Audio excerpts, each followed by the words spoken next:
आज चाहिँ मसँग यहाँ एउटा नोकिया मोबाइल आएको छ।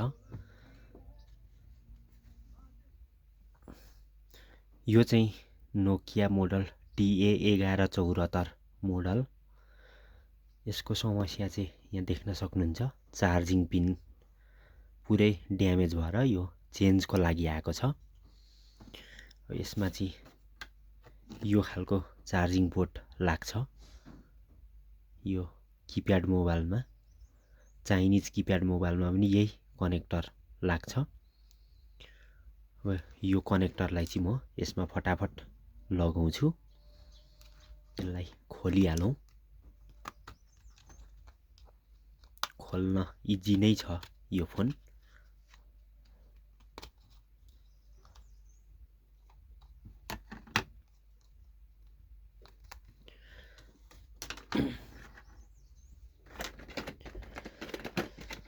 अब चाहिँ यसको बोर्डलाई यहाँ ट्विजरले बिस्तारै निकालौँ।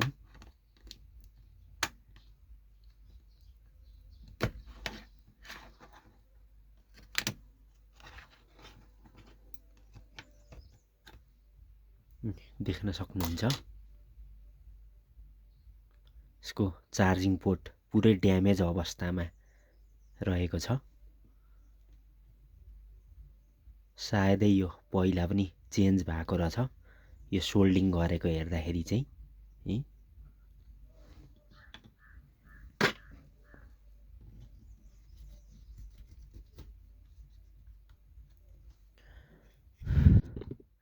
पहिला पनि यो चेन्ज भएको रहेछ चार्जिङ पोर्ट।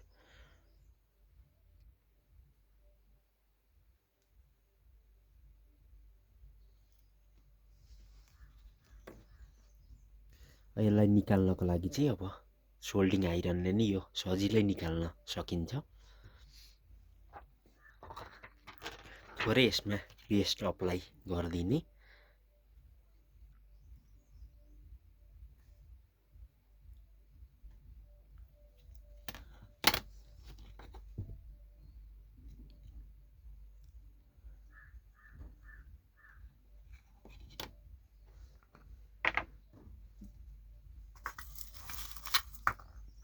यसलाई चाहिँ सोल्डिङ आइरनले नै इजिली निस्किन्छ।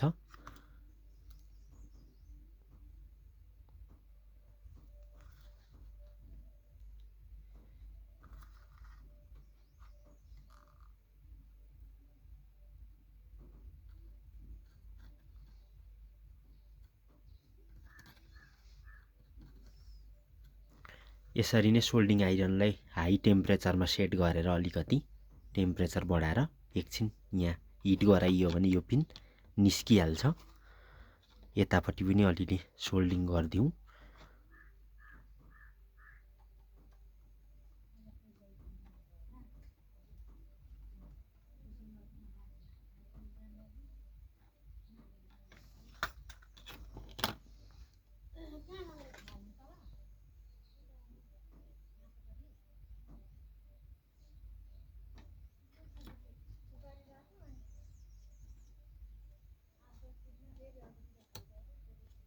म फटाफट यो पिनलाई निकालिहाल्छु।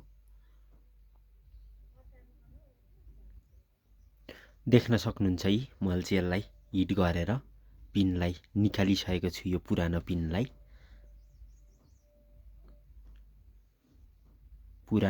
मैले निकालिसकेको छु। अब चाहिँ म यसलाई यहाँनिर यसको ट्र्याकहरू पोइन्टहरू क्लिन गरेर, यसको एउटा ट्र्याक पहिला ड्यामेज पनि भएर छ, यसमा कुनै पनि प्रिन्ट आएको छैन, देख्न सक्नुहुन्छ। यो पहिल्यै फेर्दाखेरि नै यो ट्र्याक ड्यामेज भएको छ, देख्न सक्नुहुन्छ। अब यसलाई म फटाफट क्लिन गरिहाल्छु अनि यसमा नयाँ कनेक्टर लाउँछु म। अब चाहिँ देख्न सक्नुहुन्छ, यहाँ मैले यसलाई होलहरूलाई यो डिसोल्डिङ गरेर अनि यहाँ सफा पनि गरेको छु। अब चाहिँ म यसमा नयाँ कनेक्टर लगाउँछु। बिल्कुल कम्पनीकै जस्तो बनाएर लाउने कोसिस गर्छु।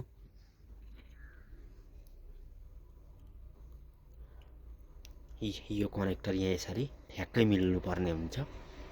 प्रिन्टसँग प्रिन्ट एक एक मिल्नुपर्ने हुन्छ।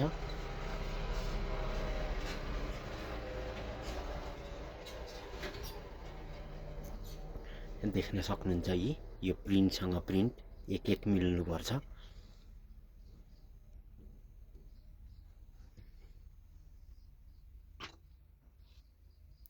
अब चाहिँ यहाँ म थोरै पेस्ट अप्लाई गरेर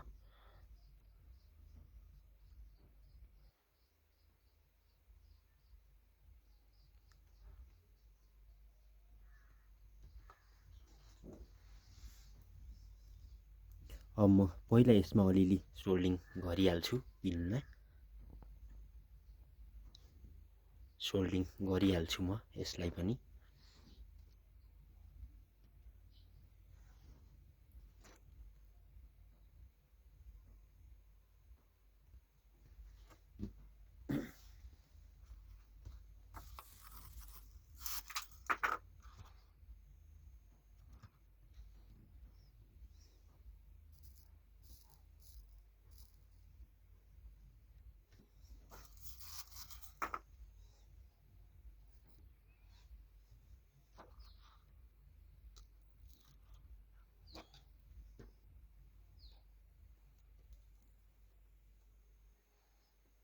मजबुतीको लागि मैले बिचमा पनि सोल्डिङ गरेको छु 1 मिनेट। देख्न सक्नुहुन्छ यहाँ सोल्डिङ भइसकेको छ। अब चाहिँ म फटाफट यो फोनमा लगाइहाल्छु।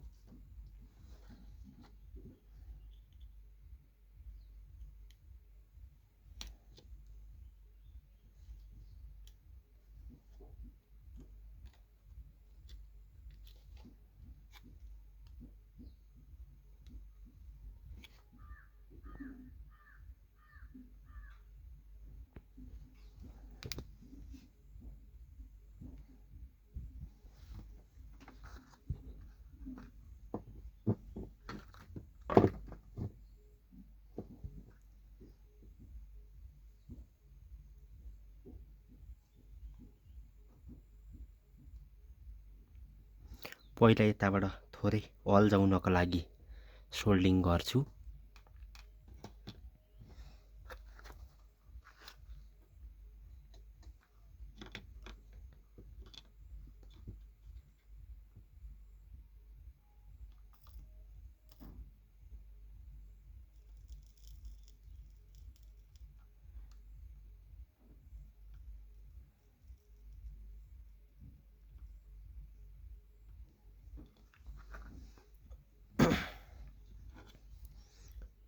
अब चाहिँ देख्न सक्नुहुन्छ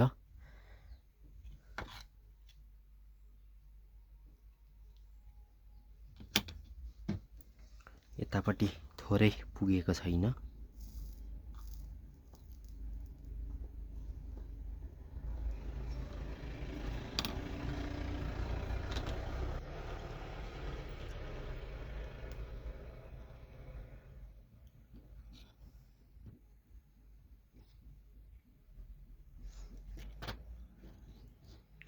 अब चाहिँ यसको प्रिन्टहरूलाई पनि यो अलग अलग सोल्डिङ गर्नुपर्ने हुन्छ। फटाफट गरिहाल्छु यसलाई पनि।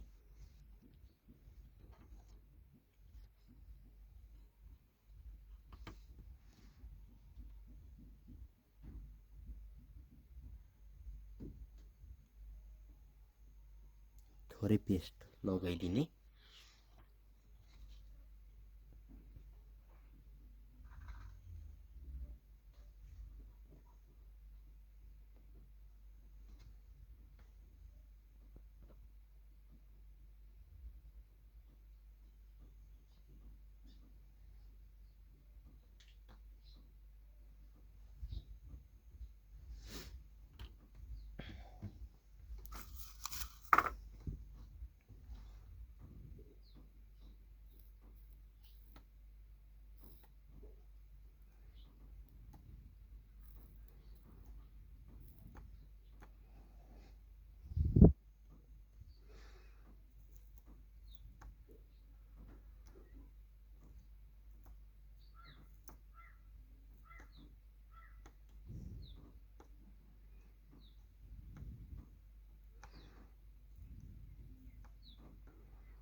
अब चाहिँ सोल्डिङ भइसकेको छ। यसलाई क्लिन गरेर हेर्छु।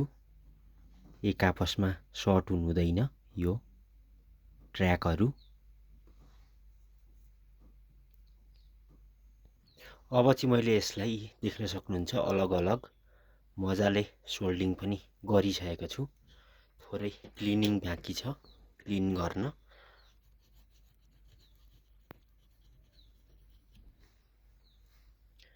एकदम डह्रो गरी सेड भएको छ पिन। अब चाहिँ यसलाई बोर्डमा फिट गरेर अनि चार्जिङ टेस्ट गर्नुपर्ने हुन्छ।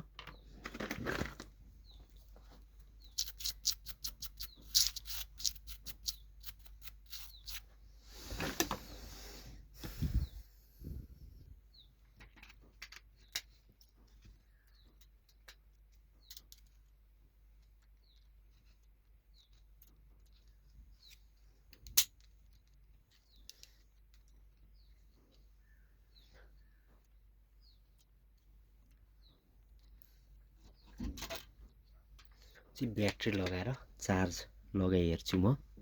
यहाँ मेरो चार्जर रहेको छ।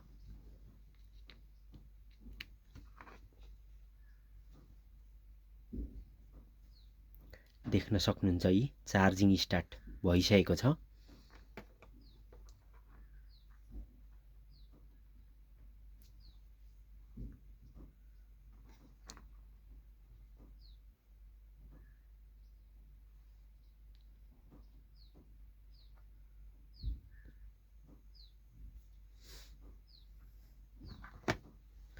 ल अब चाहिँ म यो फोनलाई प्याक गरेर अनि यसमा स्क्रुहरू हाउजिङहरू लगाएर अनि कस्टमरलाई दिन्छु। ल भिडियो मन परेमा एक लाइक गरिदिनु होला अनि च्यानललाई सब्स्क्राइब पनि गरिदिनु होला। तपाईहरुलाई धेरै धेरै धन्यवाद।